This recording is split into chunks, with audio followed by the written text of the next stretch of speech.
안녕하세요.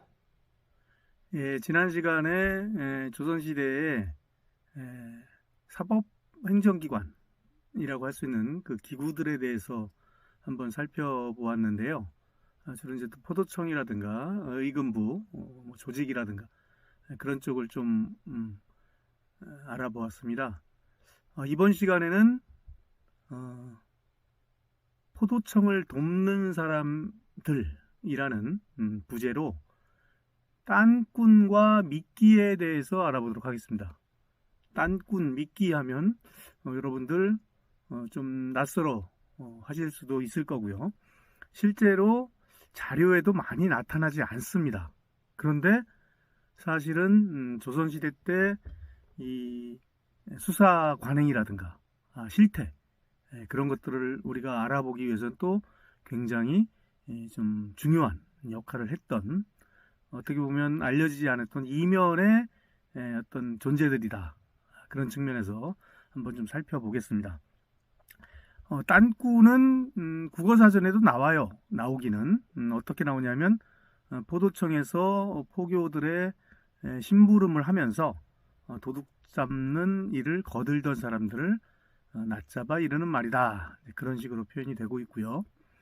미끼에 대해서는 따로 이 포도청의 조직과 관련해서는 없어요. 미끼는 뭐 우리 흔히 아는 것처럼 뭐 낚시, 이 미끼라든가 그게 조금 뭐랄까요?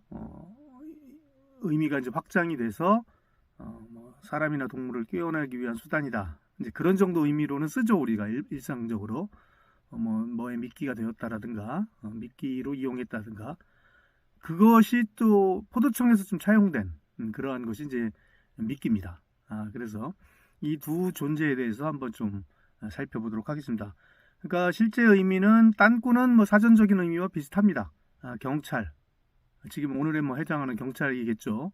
그러니까 그 포도청의 업무를 보조하는 존재들. 그리고 미끼는 경찰의 정보원 비슷한 겁니다. 포도청의 정보원이죠. 오늘날에도 경찰이 뭐 정식 조직은 아니지만 특히 이제 수사하고 이제 형사과 이제 그런 조직에서는 실제로 이 미끼들을 사용을 하죠. 그들을 뭐 속어로 뭐 망원이라고 부른다거나 이제 그런 식으로 표현을 하는데, 그건 또 뭐 수사하면서 불가피한 그런 일일 수도 있습니다. 그러한 경찰 정보원에 해당하는, 포도청의 정보원에 해당하는 존재들이 이제 미끼들이었습니다. 그러면 우리가 이 딴꾼과 미끼들, 실제 조선시대 때 있었던 좀 사건을 통해서 이런 이제 미끼와 딴꾼들에 대해서 한번 살펴보도록 하겠습니다. 오늘 저희가 살펴볼 사건은 1823년, 순조 23년입니다. 1823년에 한 절도 사건입니다. 그 당시 이제 연호궁이라는, 궁자가 붙었지만 뭐 정식 궁궐이라기보다는 이 연호궁은 영조의 후궁이었던 정빈 이씨의 사당입니다. 근데 왜 그 후궁의 사당까지 나중 순조까지 이렇게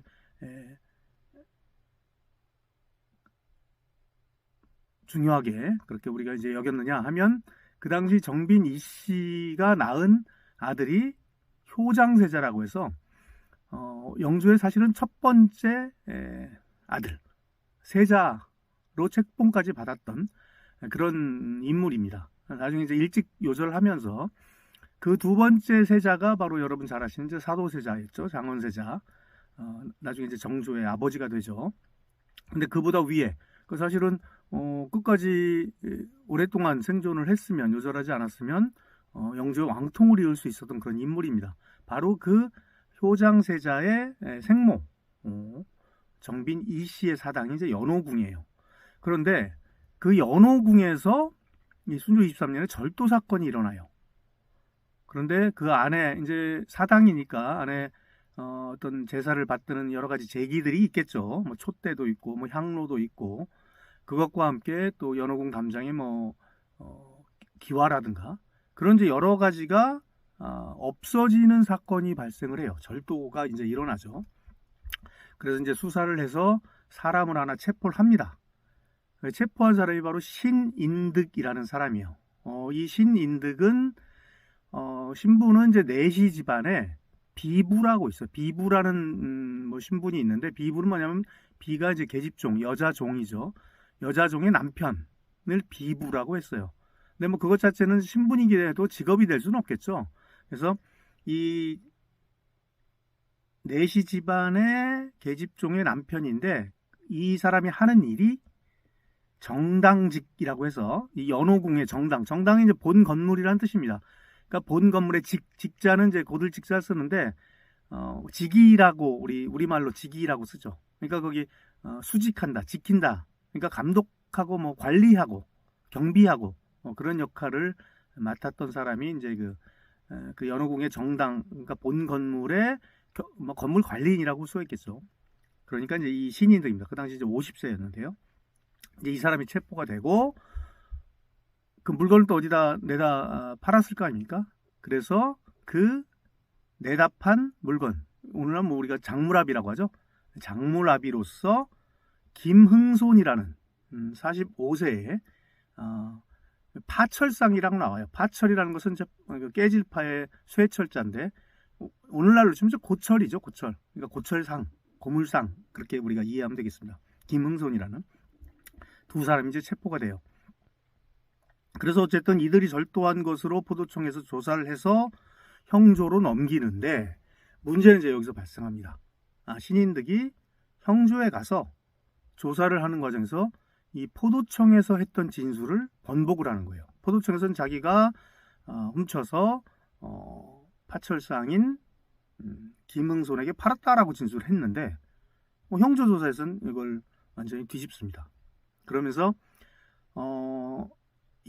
처음에는 이제 그 촛대, 향로, 기와 등의 절도 혐의를 받았잖아요. 근데 절도 혐의는 그 기와의 절도 혐의는 인정을 해요.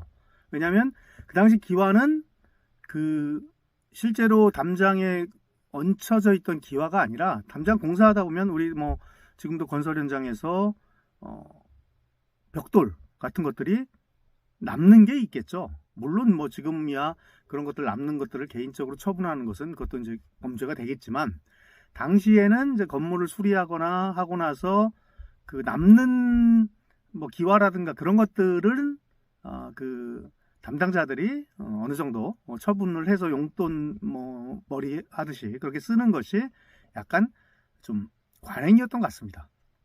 신인득은 기와를 자기가 남은 기와, 그것도 그 좀 담장에 얹혀져 있는 기와가 아니라 남은 기와를 자기가 팔았다는 것은 인정을 한다. 그건 또 그때 관행이었다. 그렇게 항변을 하면서, 다만 자기가 이제 담당한 정당, 즉 본 건물 안에 그 향로나 촛대와 같은 제기를 훔쳤다는 것은 너무 억울하다. 그래서 그것은 아니다라고 이제 형조에서 진술을 하는 겁니다. 그러니까 형조에서 그렇다면 왜 포도청에서는 내가 훔쳤다고 진술을 했느냐? 그렇게 물을 거 아니겠습니까? 그러니까 어떻게 대답을 했냐면, 두 팔을 꽁꽁 묶어서 들보에 매달고서 말뚝, 뭐 몽둥이 이런 걸로 마구 때렸다. 그래서 어떻게 보면 고문에 못 이겨서 자백을 했다. 훔쳤다고 자백을 했다라는 것이죠. 사실 뭐 지금도 우리 민주화 이전 시대까지만 하더라도 그런 경우 많았죠.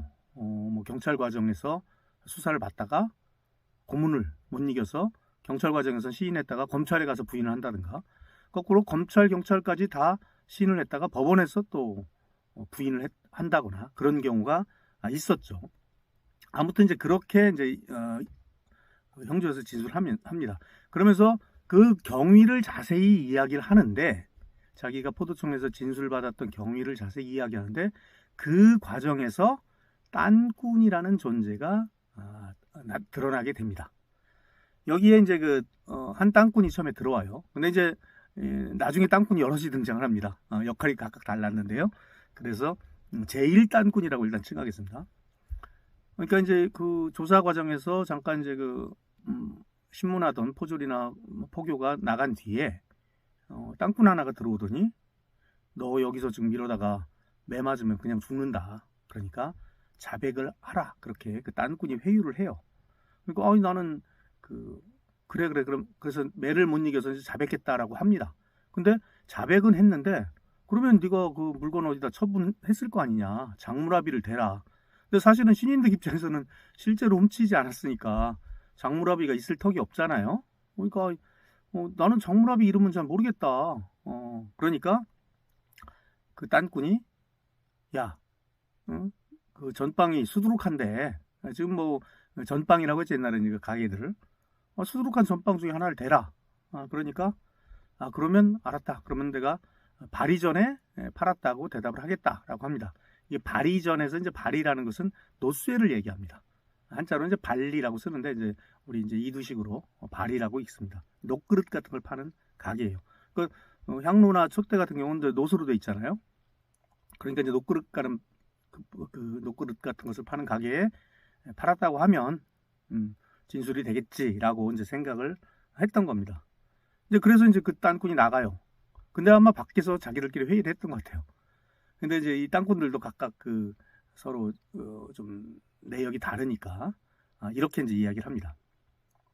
두 번째 딴꾼, 다른 딴꾼이 들어와요. 그러더니 야, 네가 발의 전에 팔았다고 대답을 하면 어떡하냐. 발의 전은 부서진 물건을 취급하는 곳이 아니다. 그러니까 녹그릇, 그러니까 사실은 신제품을 파는 곳입니다. 이 발의전은 녹그릇 신제품을. 그러니까 야, 거기에 네 중고 아무리 궁궐에서 나온 거라도 중고 물품을 발의전에 팔았다고 하면 어느 누가 믿겠느냐. 그러니까 아마 제1딴꾼은 그런 걸 몰랐던 것 같아요.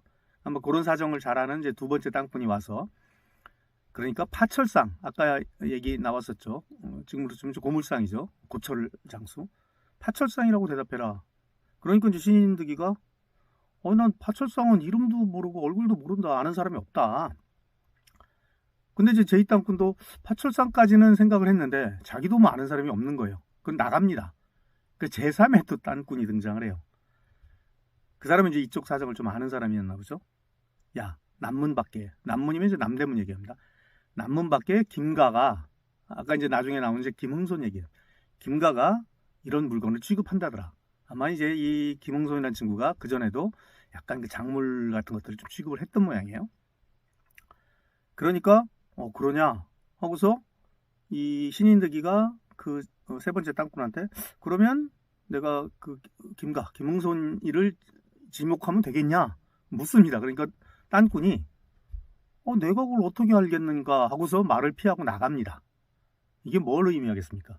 결국은 미리 조작 같은 것들을 다 해놓고 거짓으로 자백하게 이 다 회유를 한 뒤에 마지막까지 책임은 안 지려고 한 거죠. 나중에 혹시라도 이게 문제가 될 수 있으니까 뭐 네가 알아서 해라. 네가 대답한 거다. 네가 그 사람한테 판 거 아니냐. 실제로 판 건 아닌 거 알면서도. 그러니까 딴꾼이 이렇게 회유하면서도 책임은 회피하는 모습을 보여줍니다. 이렇게 이제 세 명의 딴꾼이 이야기해서 이제 파철상 김흥손에게 팔았다라고 입을 맞춘 뒤에 포교가 들어와요. 사실 이게 다 뭐 어떻게 보면 이제 짜고 치는 곳도 비슷한 그런 게 되겠죠. 그러니까 포교가 너 그럼 이제 기억났느냐?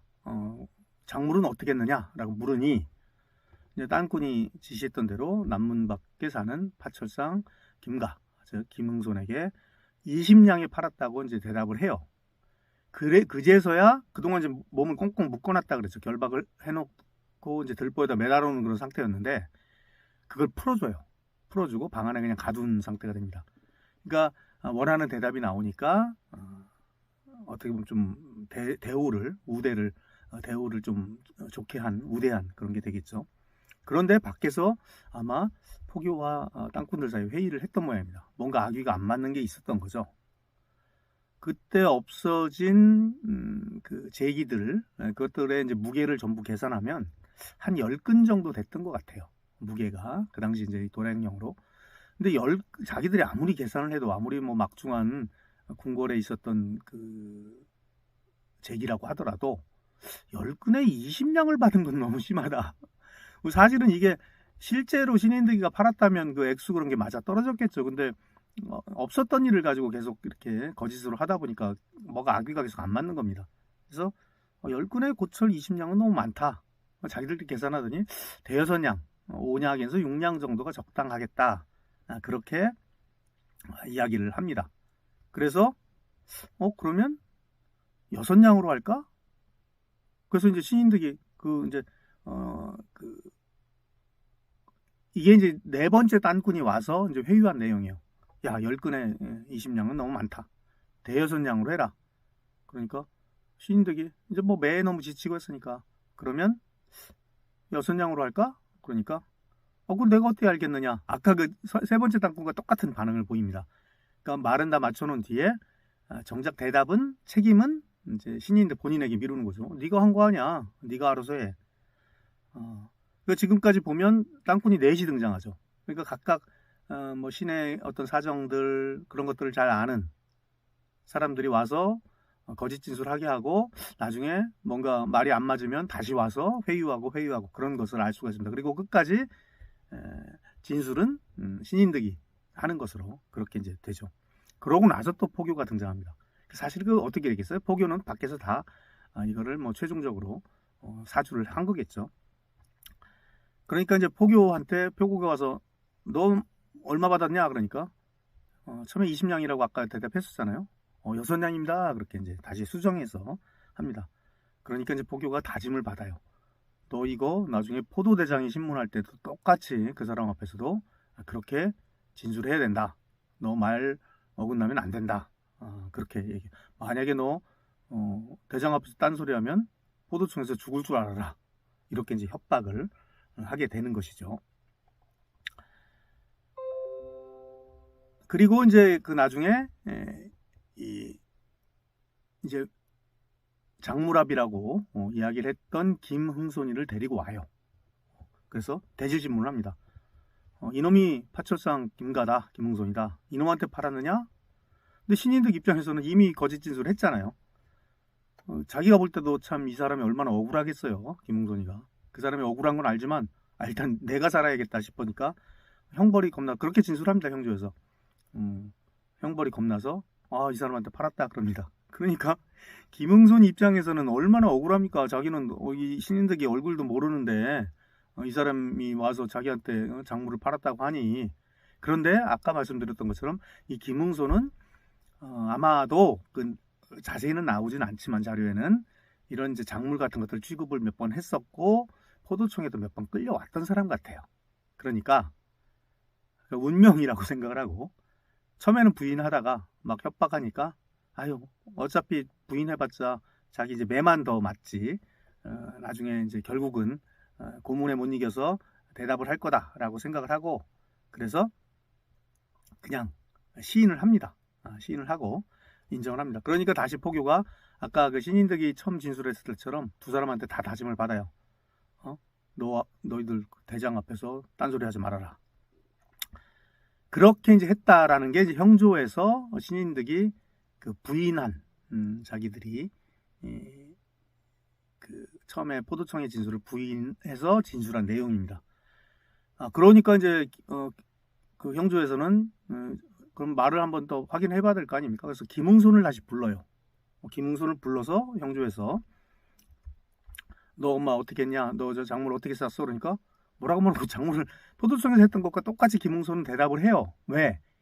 김흥손은 뭐 그렇게 한 일은 없었지만 신인덕이 형조에서 그 진술을 번복했다는 사실을 모르고 있었어요. 그래갖고 뭐 어차피 이제 운명이다. 그리고 뭐 장무랍이야. 뭐 또 죄가 또 절도범보다는 좀 가벼우니까 그냥 액땜이라도 한 셈 치고라고 아마 생각을 했던 거겠죠. 그런데 세부적인 디테일이 다 차이가 나는 거 아닙니까? 그럼 너 신인덕 어디서 만났어? 어떻게 만났어? 막 그런 걸 묻다가 그 당시 6냥이면 돈이 적은 돈이 아니거든요. 너 근데 물건 살 것도 아닌데 어떻게 6냥을 들고 있다가 신인덕을 만나서 6냥을 줬느냐. 그러니까 우연히 어떻게 만나서 서로 했다는 그런 식으로 얘기를 했거든요. 너 미리 약속도 안 했는데 어떻게 돈 6냥을 가지고 가서 했으며 그리고 그 당시 또 어느 정도 상대에 대한 신뢰 같은 게 있어야 될 거 아닙니까? 너 서로 그 사람 이름도 모르고 주소도 모르고 뭐 하는 사람인지도 모르는데 그 사람을 어떻게 믿고서 거래를 했느냐. 형조에서 그렇게 자세히 물어요. 그러니까 이 사람도 뭐 눈치챈 거죠. 형조가 뭔가 신인덕이 뭔가 다르게 진술을 했나 보다.